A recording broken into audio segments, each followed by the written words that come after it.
That's what I'm talking about! Yeah! Whoa! Let me tell you something. That type of excitement right there is the type of excitement that Conor McGregor offered to us when he first came into the UFC back in 2013. And as a result of that, this is the reason why the UFC wants Conor McGregor in the 2013, 2014, and maybe even a 2015 version of himself. But that's not what we have in a current modern day.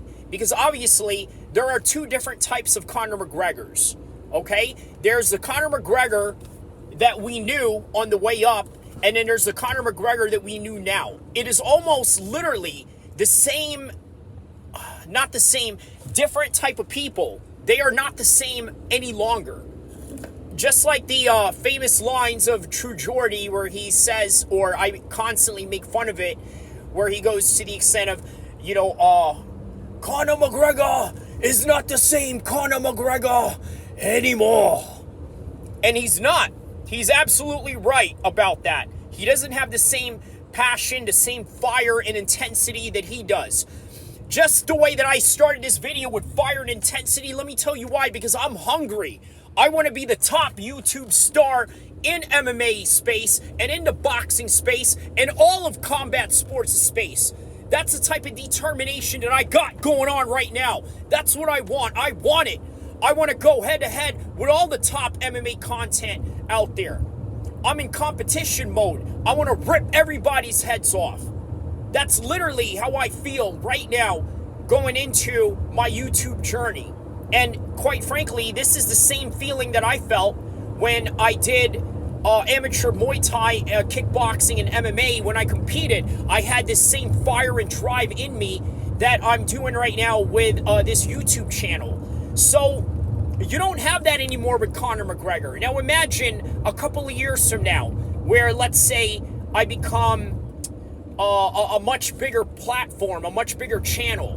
What's going to happen, right? Am I going to have the same fire and drive? The true to God honesty is probably not. Am I going to have the same drive in terms of coming in here and, screaming off the top of my lungs, getting excited, getting all amped up, while I'm about to shoot this video? Am I going to have that same tenacity, that same intensity? Maybe not. But those are just the realities of things when you already have it, and there are others below you that don't have it, that are hungrier than you, and are willing to kill the next man in order to get it. This is what the UFC wants to capture with having a character like Conor McGregor as the 2013 version of himself. And it's quite remarkable, really, when I looked at the UFC 5 cover of, it's not a cover, but it's a picture, rather, of how they're going to depict McGregor in the video game. And I thought that it was really fascinating because of the fact that, let's just face it, right? Conor McGregor didn't have tattoos back then, okay? And he didn't have the money. If you remember, he was eating blueberries while he was doing an Ariel Helwani interview. I think it was just right before he made his UFC debut during Ariel Helwani's 2013 episode of the MMA Hour. And that goes to show you how long that show's been running, but that's neither here or there. Now, why is the UFC motivated in putting on a Conor McGregor that is a 2013, 2015 version of himself? I'm going to tell you why.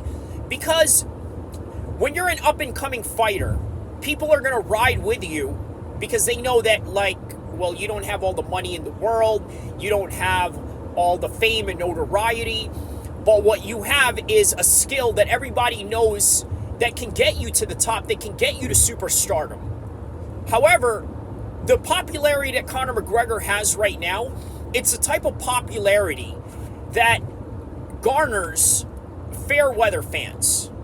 In other words, these are not hardcore fans of Conor McGregor by any stretch of the imagination, but also you got to take into consideration the base fans that, let's say, Conor McGregor had in terms of the Irish conglomerate of the fans that, let's say, ascended themselves into Las Vegas for the Jose Aldo fight, the two Nate Diaz fights, and the Eddie Alvarez fight in New York, and some can argue many of those people were Irish Americans and not really Irish from, let's say, Dublin or anything like that, they're not around anymore. These people are not around anymore. Why? Because it's no longer 2016. The party has already been done with.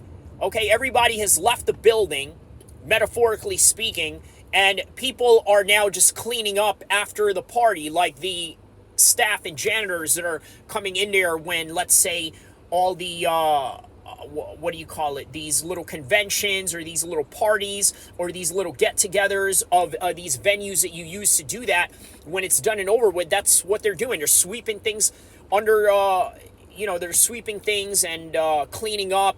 And on top of that, now, like I said, the party is over. It's not that same era anymore. So what are we getting out of Conor McGregor today? What we got is elitism, meaning that he's always been like that in a way where he says, well, I have more money than you, but now it's really a reality to the point where he just has this type of money that is just, well, unrelatable.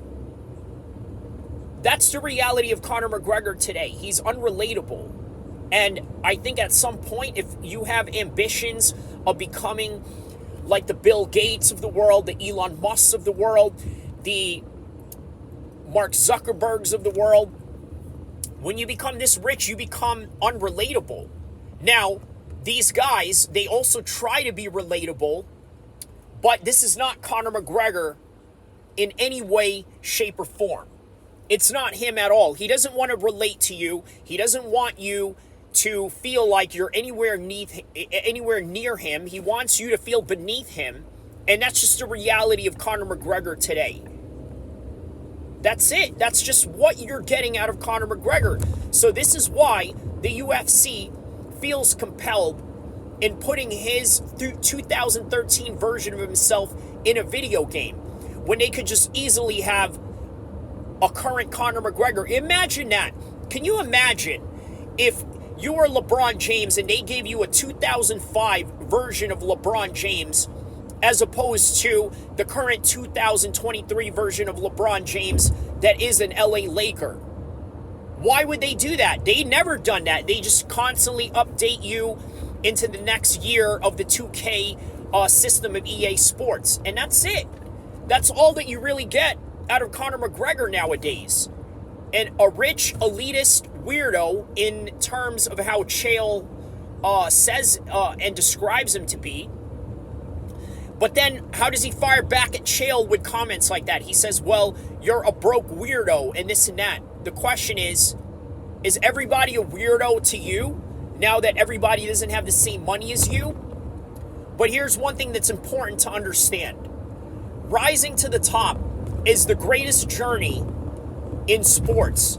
Not the one before your prime years, not the one after your prime years, but within your prime years. So what the UFC is trying to say is that this was Conor McGregor's prime years, and that is it. That's all that they can really offer, because the new Conor McGregor today, all that is up in the air.